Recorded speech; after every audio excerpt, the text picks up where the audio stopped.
जानेवारीत मनपाच्या निवडणुका होऊ घातल्या आहेत, पण मतदार यादीत तुमचं नाव आहे का ते तपासून पाहायला हवं. कारण मतदान हा तुमचा हक्कच नव्हे तर ती जबाबदारीही आहे. बरं, तुमच्याकडे मतदार ओळखपत्र आहे का? त्यावरचा यादी भाग क्रमांक आहे का? नंबर नसेल तर यादी उघडा आणि तुमचा नंबर शोधा. आणि जर का तुमच्याकडे ओळखपत्र नसेल तर वोटर हेल्पलाईन ऍप वापरा. तुमची माहिती भरा आणि तुमचा यादी भाग क्रमांक मिळवा. त्यासाठी गुगलमध्ये MCGM म्हणजेच माय BMC पोर्टल शोधा. BMC जनरल इलेक्शन 2025 निवडा. त्यानंतर प्रभाग वोटर लिस्ट 2025 वर क्लिक करा. मग ड्राफ्ट वोटर लिस्टच्या ऑप्शनवर क्लिक करा. त्यानंतर तुमचा वॉर्ड निवडा. PDF मध्ये तुमचा भाग क्रमांक आणि यादी भाग शोधा. त्यात तुमचं नाव तपासा.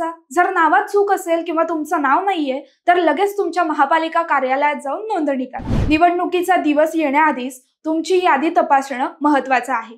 आज नाव शोधा, मागे राहू नका. मतदान तुमचा अधिकार आहे, तो अधिकार जरूर वापरा. तर चला, जागरूक करूया मुंबईकरांना आणि नवमतदारांना.